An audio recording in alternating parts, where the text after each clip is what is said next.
Chapter 24 नेन gym. Dick चिल्लाया, हाय अमोनाई, gym तुम कहाँ चले गए? वह सुबह की धूप में घर के सामने खड़ा था। वह अभी अभी बाहर आया था और केरनी कहीं नजर नहीं आ रही थी। हवा की एक बयार ने गर्मी को तोड़ दिया था और सुबह की परम सुंदरता लड़के की आत्मा में प्रतिबिंबित हो गई थी। दूर का समुद्र जो दोपहर में बैंगनी रंग का होता था, चट्टान के पार टूटे हुए नीलम की तरह बिखरा हुआ था।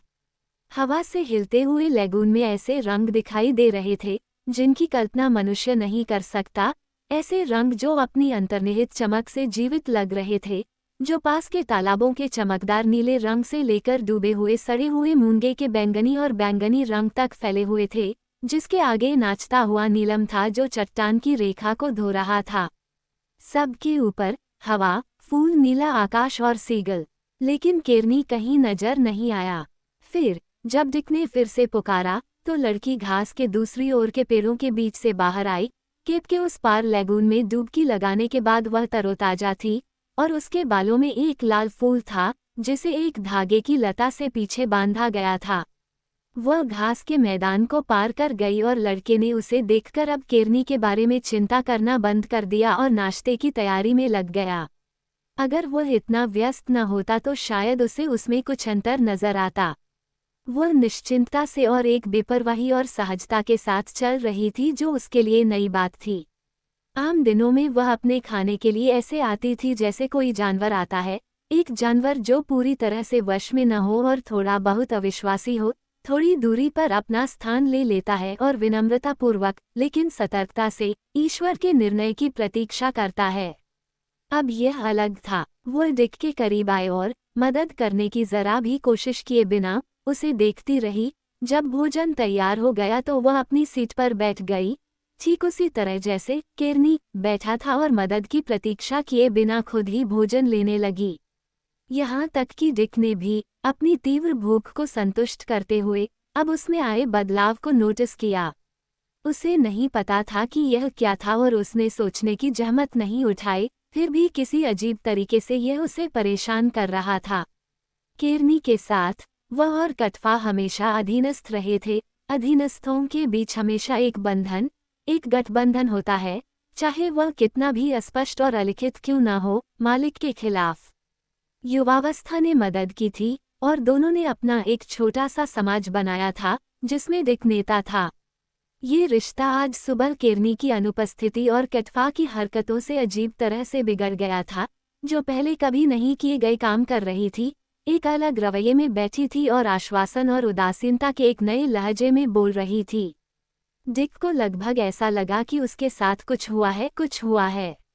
वह भोजन के बाद सफाई करने में मदद करने की आदी थी, लेकिन आज सुबह वह बस बैठी रही और देखती रही। सफाई करने के लिए बहुत कुछ नहीं था, लेकिन केरनी हमेशा इस बात का ध्यान रखती थी कि कोई भी कचरा या मछली की हड्डियां न छोड़ी जाएं, ताकि लुटेरे केकड़े या गल्स इधर उधर कूड़ा कचरा इकट्ठा कर सकें। गंदे कैंप में हमेशा अनुयायी होते हैं, इसलिए कचरे को लेगून में फेंक दिया जाता था, फिर प्लेटों को साफ करके घर में उनकी शेल्फ पर रखना पड़ता था। डिक ने सोचा कि वह शायद आलसी या थकी हुई होगी, इसलिए उसने इस बात की परवाह नहीं की। उसने अपना काम निपटाया और आग बुझा दी, ये सोचकर कि अगर केरनी को वापस आने पर खाना चाहिए तो वह खुद के लिए खाना बना सकता है। लेकिन केरनी कहाँ गया था और वह इतनी देर से क्यों बाहर था? वह नाव लेकर नहीं गया था। छोटी नाव किनारे पर अपनी सामान्य जगह पर खड़ी थी। वह जंगल में चला गया होगा। कटाफा, डिक ने नाव की ओर दौड़कर ये देखने के बाद कहा कि क्या केरनी ने मछली पकड़ने का सामान ले लिया है, जिसे हमेशा स्टर्न शीट में एक छोटे से लॉकर में रखा जाता है। केरनी इतने लंबे समय से क्यों दूर है? उसने नाव से मछली पकड़ने के लिए रस्सियां नहीं ली हैं। शायद, कटफा ने कहा, वह चट्टान पर है। नहीं, लड़के ने उत्तर दिया, क्योंकि वह नाव लेकर नहीं गया है। शायद वह ऊंचे पेड़ों के बीच है। डिक ने संदेह के भाव से अपना सिर आधा हिलाया। फिर अपनी आवाज ऊंची करते हुए वह फिर चिल्लाया, हाय अमोनाई जिम, हाय हाय। पेड़ों में दूर से गूंजती हुई ओलों की आवाज ने उसे वापस भेज दिया। हाय हाय हल्की लेकिन स्पष्ट गूंज आई, जो धीरे धीरे एक खामोशी में बदल गई, जिसमें सिर्फ चट्टान की आवाज ही बाधा बन रही थी। वह जवाब देता है, कैटफा ने कहा, लेकिन वह बहुत दूर है, वह नहीं आ सकता। कैरोलिन के दक्षिणी समुद्र तट पर एक ऐसा उपवन था जिसकी प्रतिध्वनि थी, वहां पुकारो और तुम सुनोगे कि दिवंगत की आत्माएं तुम्हें उत्तर दे रही हैं, तुम्हारी ही आवाज में तुम्हारा मजाक उड़ा रही हैं। उसे विश्वास नहीं हुआ कि किरनी की आत्मा डिक को उत्तर दे रही है। हो सकता है कि उपवन की कोई पुरानी आत्मा हो, लेकिन किरनी नहीं। वह जानती थी कि किरनी पेड़ों के बीच नहीं है, और वह मजाक में बोलती थी। डिक जानता था कि यह सिर्फ एक प्रतिध्वनि थी। उसने फिर से आवाज लगाई और फिर व्यवसाय को एक बुरा काम और किरनी के बारे में अपने दिमाग से निकालकर मछली पकड़ने के उपकरण की मरम्मत करने के लिए नाव की ओर भागा।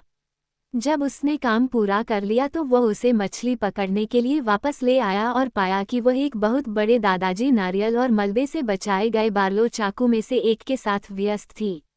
वह चाकू लेने घर के अंदर गई होगी, लेकिन डिक ने कभी इस बारे में नहीं सोचा। वह जो काम कर रही थी, उसने उसे रोक रखा था। उसने भूरे रंग के छिलके को घिसकर एक तरह का झालर बना दिया था और अब वो उसके चेहरे पर आंखें बनाने और नाक और मुंह बनाने में व्यस्त थी। कैटफा के मन में एक नया विचार आया, एक सामान्य समझदार विचार, और वह ये था। नानावा कैरोलिन का सक्रिय देवता था, डरावना, सनकी, पुकारे जाने पर दाएं बाएं वार करता था और कभी कभी पुकारने वाले को मार डालता था। वो उसे 2 बार अपने पास ला चुकी थी और पहली बार उसने लेगून पर दहाड़ते हुए उसकी डोंगी तोड़ दी थी। निस्संदेह छोटे जहाजों के देवता द्वारा रोके जाने पर क्रोधित था। दूसरी बार, पिछली रात, वह अपने व्यवहार में बहुत अधिक संतोषजनक था। लेकिन कैटफा को एक अस्पष्ट संदेह था कि अगर उसने किरनी को नहीं पाया और उसे अपने पास नहीं ले गया, तो वह उसे पालेगा, और यह संदेह पूरी तरह से सही था, वह उसे पालेगा। उसने उसके साथ फिर से व्यवहार न करने का निश्चय किया। अब कैरोलिन में एक और देवता था, नान, बहुत बूढ़ा, मिलनसार, नारियल के बागों, पुराका पैच और पेंडनस पेड़ों का अध्यक्ष, एक तरह से कृषि मंत्री, लेकिन बहुत प्रिय, सम्मानित और सम्मानित। नान वास्तव में एक देवता से भी बढ़कर था। वह कैरोलिन का प्रतीक था, ठीक वैसे ही जैसे ब्रिटिश झंडा ब्रिटेन का प्रतीक है। उसका पुराना नक्काशीदार नारियल का चेहरा सभी घरों में पाया जा सकता था, और एक कैरोलिन वासी के लिए उसका नज़ारा एक अंग्रेज के लिए यूनियन जैक के नज़ारे जैसा था। कैटफा का विचार था कि नान का प्रतीक बनाया जाए और उसे दक्षिणी चट्टान पर चिपका दिया जाए। इस काम का सामान्य ज्ञानपूर्ण हिस्सा देवता को संकेत के रूप में इस्तेमाल करने का विचार था। अगर कैरोलिन से कोई मछली पकड़ने वाली नाव चट्टान पर खड़ी उस मूर्ति को देखती, तो वह तलाश करने के लिए आती, और अगर कैटफा को कैरोलिनियों के बारे में कुछ पता होता, तो वह तब तक नहीं जाती जब तक कि पूरी जगह उन लोगों की तलाश न कर ली जाए जिन्होंने विदेशी तट पर नारियल के देवता की मूर्ति स्थापित करने की हिम्मत की थी। क्योंकि न केवल वे यह मानेंगे कि देवता के साथ खिलवाड़ किया गया है, जो कि बुरा था, बल्कि यह भी कि उसके गुणों को कम किया गया है, जो कि और भी बुरा था। वह विशेष रूप से कैरोलिन का था, और अगर वह अपनी शक्तियों को दूसरे द्वीपों पर खर्च करता, तो ये कैरोलिन के लिए और भी बुरा होता। डिक ने लड़की को देखा कि वह एक ऐसे काम में लगी हुई थी जो बहुत ही खूनी और हताश करने वाला था, जैसे कि एक गोले को विस्फोटक से भरना। रोजमर्रा की जिंदगी से हटकर कोई भी छोटी मोटी चीज डिक को दिलचस्पी देती थी, और अब, अपनी एड़ियों पर बैठे हुए, मछली पकड़ने के बारे में पूरी तरह से भूलकर, उसने चाकू की हर हरकत का अनुसरण किया क्योंकि वह देवता के मुंह पर काम कर रहा था, जो कि गुलाब की कली की नकल नहीं थी। तुम ऐसा क्यों कर रहे हो? उसने पूछा। आप कल ही तो कह रहे थे कि लेगून में मछलियां छोटी होती जा रही हैं, उसने उत्तर दिया और अपने काम की प्रगति पर सिर दूसरी ओर करके देखा, जैसे कोई महिला अपने द्वारा बनाई जा रही तस्वीर पर नजर डालती है। मुझे पता है, उसने जवाब दिया, लेकिन आप ऐसा क्यों कर रहे हैं? इससे लेगून में बड़ी मछलियां आ जाएंगी, उसने उदास होकर उत्तर दिया। बोलते समय उसने वह विचित्र जू नहीं देखा जिसे वो देख रही थी, बल्कि कैरोलिन के पानी पर सूरज की रोशनी, उन गहराइयों का नीलापन और भयावहता जहां सीगल हमेशा मछलियां पकड़ते थे, दूरियां, जहां मन आज़ादी से उड़ सकता था, बिना किसी सहारे के, किसी चीज की परवाह किए, हर चीज से बेपरवाह। उसने हवा और सूरज और मूंगे पर गिरते हुए लहरों को देखा। वहां के लोगों के लिए उसके मन में डिक या दिवंगत किरनी से ज्यादा भावनाएं नहीं थीं, वे उसके लिए सिर्फ छाया या भूत थे। वह जगह सब कुछ थी। शायद प्राचीन मिस्रवासी तामिनन टैबू का अभ्यास करना जानते थे और बिल्लियों पर इसका प्रयोग आंशिक प्रभाव के साथ करते थे, या ऐसा प्रभाव जो समय के साथ खत्म हो गया है। बिल्लियां, जिनके लिए स्थान लोगों से अधिक वास्तविक हैं, जो अपनी ही एक अजीब दुनिया में रहते हैं, जो लगभग मानव स्पर्श से परे है। वह काम करते हुए देख सकती थी कि बड़ी बड़ी डोंगियां उतर रही थीं और उसे वापस ले जा रही थीं। वे डिक के साथ क्या कर सकती थीं, इस बारे में उसने न तो सोचा और न ही परवाह की। लेकिन कैसे? डिक ने पूछा। मैं तुम्हें दिखाऊंगी, उसने कहा, पर पहले मुझे वह लाओ जो मैं चाहती हूँ।